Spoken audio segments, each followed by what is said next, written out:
Buenísimos, buenísimos, buenísimos nublados días. Me encanta estar aquí. Me encanta.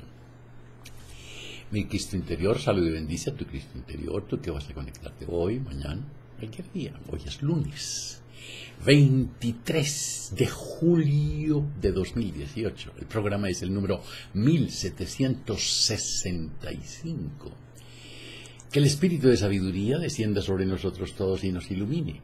A mí para decir lo que debo decir, a ustedes para comprenderlo. Gracias por sus correos, gracias por lo que en ellos expresan, gracias por sus manifestaciones y buenos deseos de bienestar y salud para conmigo. Gracias. Sigo hablando del cuerpo del dolor. Gracias por sus llamadas, gracias por lo que escriben, gracias por sus mensajes, gracias. Pero hay que hablar de esto.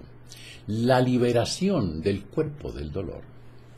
A primera vista, parecería que el cuerpo del dolor es el mayor obstáculo para el despertar de la nueva conciencia de la humanidad. Ocupa nuestra mente, controla y distorsiona nuestro pensamiento, perturba nuestras relaciones y se siente como una especie de nube negra que invade todo nuestro campo de energía. Tiende a llevarnos a la inconsciencia, hablando en términos espirituales, a la identificación total con la mente y la emoción. Nos pone a la defensiva, nos lleva a decir y a hacer cosas destinadas a acrecentar la infelicidad interior del mundo. Sin embargo, a medida que crece la infelicidad, más se altera la vida. Podrá llegar el momento en que el cuerpo no soporte más la tensión y desarrolle una enfermedad o alguna disfunción. Podríamos sufrir un accidente o caer en una situación de intenso conflicto o drama como consecuencia del deseo del cuerpo del dolor de que suceda algo malo. Un accidente de tránsito, por ejemplo, habría que hablar con uno de los choferes, tal vez con los dos, pero fue promovido por el cuerpo del dolor. Los accidentes no pasan porque sí. No, causa y efecto, sexta ley. Podríamos incluir llegar a cometer actos de violencia física, o podríamos llegar hasta el punto de no soportar un día más nuestro ser infeliz. Y claro está que el cuerpo del dolor es parte de ese ser falso. Cada vez que el cuerpo del dolor se apodera de nosotros, cada vez que no lo reconocemos por lo que es, pasa a ser parte del ego, todo equipo. Todo aquello con lo cual nos identificamos se convierte en ego. El cuerpo del dolor es una de las cosas más poderosas con las cuales se identifica el ego y necesita de él para renovarse. Sin embargo, esta alianza malévola con el tiempo se deshace cuando el cuerpo del dolor es tan pesado que en lugar de fortalecer las estructuras egotistas de la mente, las debilita a través del ataque constante de su carga energética, de la misma manera que la corriente activa un aparato electrónico, pero puede fundirlo si el voltaje es demasiado alto. La gente cuyo cuerpo del dolor es muy fuerte llega a veces a un punto en el que la vida se torna intolerable, donde ya no puede soportar más dolor ni drama. Una persona lo expresó diciendo sencillamente que estaba hastiada de ser infeliz.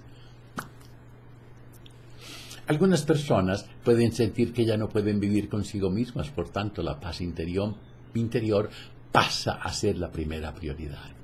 La fuerza intensa del dolor emocional la lleva a dejar de identificarse con el contenido de su mente y las estructuras mentales y emocionales que han dado origen a un ser infeliz y que lo perpetúan. Entonces reconocen no ser ni su historia de infelicidad ni la emoción que están sintiendo. En lugar de empujarlas hacia la inconsciencia, el cuerpo del dolor se convierte en el vehículo para despertar, en el factor decisivo que las obliga a asumir un estado de presencia. ¿Yo por qué hago? Sí, no, pero yo debo tomar. ¿Por qué estoy así? El paso siguiente de la evolución humana no es inevitable, pero por primera vez en la historia de nuestro planeta podrá ser producto de una decisión consciente. ¿Quién toma la decisión? Tú. ¿Y quién es tú? ¿Quién es usted? La conciencia que ha tomado conciencia de sí misma. Una pregunta frecuente es, ¿cuánto tiempo se necesita para liberarse del cuerpo del dolor? Eso depende, por supuesto, de la densidad del cuerpo del dolor y del grado o intensidad del estado de presencia de la persona. Pero la causa del sufrimiento que nos infligimos o infligimos a los demás no es el cuerpo del dolor, sino la identificación con él. No es el cuerpo del dolor, sino la identificación con él la que nos empuja a vivir, a revivir el pasado una y otra vez y la que nos mantiene en un estado de inconsciencia. ¿Cuánto tiempo se necesita para dejar de identificarse con el cuerpo del dolor? Y la respuesta a esta pregunta es que no se necesita tiempo. Cuando se activa el cuerpo del dolor, debemos reconocer que lo que sentimos es el cuerpo del dolor interno. Ese reconocimiento es todo lo que se necesita para romper la identificación con el cuerpo del dolor, y cuando la identificación cesa comienza la transmutación. El hecho de saber impide que la vieja emoción se suba a la cabeza y se apodere no solamente del diálogo interno, sino también de nuestros actos, de nuestras interacciones con los demás. Esto significa que el cuerpo del dolor queda imposibilitado para renovarse a través de nosotros. Ocasionalmente puede también engañarnos para que nos identifiquemos con él y no podamos ver la identificación, pero no por mucho tiempo. El hecho de no proyectar las viejas emociones sobre las situaciones implica tener que enfrentarlas directamente en nuestro interior. Si bien puede no es agradable, no nos matará. Nuestra presencia es más que capaz de repelerla. La emoción es nuestra esencia. Cuando sienta su cuerpo del dolor, no caiga en el error de pensar que hay algo malo en usted. Al ego le encanta cuando nos convertimos en problema.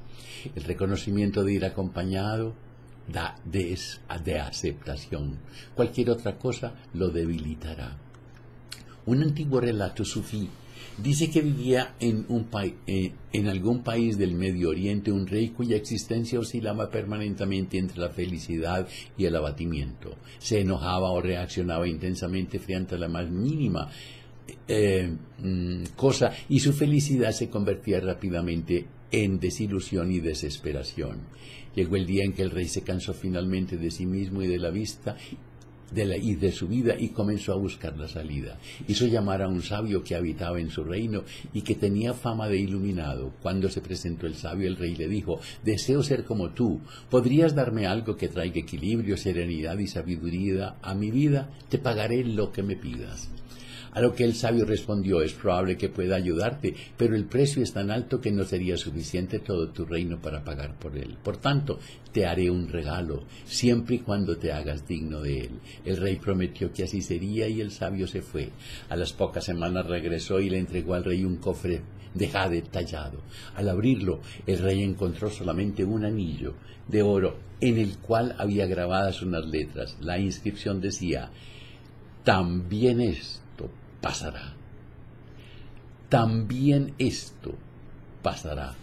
«¿Qué significa esto?», preguntó el rey, y el sabio le dijo: «Lleva siempre este anillo, y antes de que califiques de bueno o de malo cualquier acontecimiento, toca el anillo y recuerda la inscripción: también esto pasará. De esta forma estarás siempre en paz». También esto pasará. ¿Qué hay en estas palabras tan sencillas que las hace tan poderosas? A primera vista parecería que sirvieran para darnos consuelo en situaciones difíciles y que también podrían privarnos de los goces de la vida. No es demasiado feliz, porque esa felicidad no durará. Eso parecería decir en esta situación percibida como buena. El enorme significado de estas palabras se aclara cuando las consideramos en el contexto de dos historias mencionadas anteriormente. La historia del maestro Zen, cuya respuesta a todo era sí, probable. Muestra el bien que recibimos cuando no ponemos resistencia interiormente a los sucesos, es decir, cuando somos uno con lo que nos sucede. La historia del hombre que siempre decía quizás ilustra la sabiduría de no juzgar, y la historia del anillo apunta hacia la realidad. No juzgar, y mucho menos a una persona. No juzgar lo que pasa, lo que te sucede o personas. La inscripción del anillo nos dice que no disfrutaremos de las buenas cosas de la vida y tampoco es un consuelo para los momentos de sufrimiento. Tiene un propósito más profundo, ayudarnos a tomar conciencia de lo efímero de estas situaciones, lo cual se debe a lo temporal de todas las formas, buenas o malas. Cuando nos desapegamos, podemos ver las cosas desde un punto de vista más elevado en lugar de quedar atrapados por los acontecimientos de la vida. El hecho de reconocer que esto también pasará trae consigo el desapego y este a su vez nos abre una nueva dimensión en la vida, el espacio interior. Cuando vivimos en el desapego sin juzgar y sin resentirnos, logramos acceso a esa dimensión. Cuando te suceda algo, piensa, esto también pasará y perdona. Te perdono, te amo, te perdono, te amo. Me perdono, me amo. Gracias. Cuando dejamos por completo de estar identificados con las formas, la conciencia, lo que somos, se libera de su prisión, de la prisión de la forma. Entonces podremos disfrutar y honrar las cosas de este mundo sin atribuirles la importancia del peso que no tienen. El mundo no puede darnos esas cosas y cuando nos despojamos de esas expectativas desaparece todo el sufrimiento creado por nosotros mismos. Todo ese sufrimiento se debe a que le hemos dado un valor exagerado a la forma y al hecho de no tener conciencia de la dimensión del espacio interior. Cuando se pierde la dimensión del espacio o cuando no la reconocemos, las cosas del mundo adquieren una importancia absoluta, una seriedad y un peso que realmente no tienen. Cuando no vemos el mundo desde la perspectiva de lo informe, se convierte en un lugar amenazador y en últimas en un lugar de desesperación.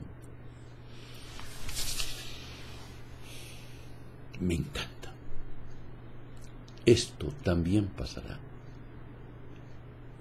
No se les olvide que si quieres una cita con el abuelo para comentar algo de tu vida, si tienes problemas, si alguien de tu familia, envía un correo a citasconelabuelo@gmail.com, citasconelabuelo@gmail.com. En ese correo enuncia tu nombre y tu número de teléfono. Te responderemos o por la misma vía del correo o por teléfono. Y con esa persona que te llame, haces el acuerdo, aceptas nuestro compromiso con mucho gusto. Cuando te abrazas, cuando te quieres, cuando te amas, la vida te abraza, la vida te quiere, la vida te ama.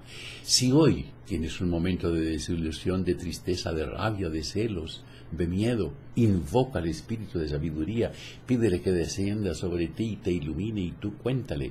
Y si en tu relato hayas algo mal puesto en tu corazón contra alguien, perdona a ese alguien, ámalo, agradece, olvida. Y si es contigo, perdónate, ámate, agradece y duérmete. La prosperidad, la armonía, la sabiduría, el amor sean con ustedes y sus familias, conmigo y mi familia. Y no se les olvide reír, pero por nada del mundo.